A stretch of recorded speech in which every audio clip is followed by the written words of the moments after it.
બનાસકાંઠા જિલ્લાના ડીસા તાલુકાના ઢુવા ગામ પાસે આવેલા ઘેટા ઉછેર કેન્દ્ર નજીક એક અલ્ટો કારમાં અચાનક આગ લાગવાની ઘટના ઘટી હતી। ત્યારે કાર ચાલકે સમય સૂચકતા વાપરીને તાત્કાલિક કારમાંથી બહાર નીકળી જતા તેનો આબાદ બચાવ થયો હતો।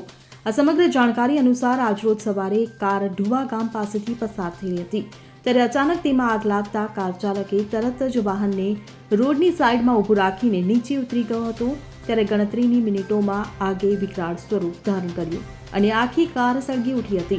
આ ઘટનાની જાણ ડીસા નગરપાલિકાના ફાયર વિભાગને કરવામાં આવતા ફાયર ટીમ તાત્કાલિક ઘટનાસ્થળે દોડી ગઈ હતી, પરંતુ ફાયર ટીમે પહોંચે તે પહેલા જ કાર સંપૂર્ણપણે બળીને ખાખ થઈ ગઈ હતી। ત્યારે પ્રાથમિક તપાસમાં આગ શોર્ટ સર્કિટને કારણે લાગી હોવાનું સામે આવ્યું છે। જો કે આ ઘટનામાં કોઈ જાનહાનિ થઈ નથી, પરંતુ કાર ચાલકને આર્થિક નુકસાન થયું હતું। Bureau report CN24 news. હવે જુઓ દેશ દુનિયાની તમામ ખબરો તમારી આંગળીના ટેરવે। ઉઠાવો મોબાઈલ અને Google Play Store પરથી ડાઉનલોડ કરો અમારી CN24 ન્યૂઝ મોબાઈલ એપ।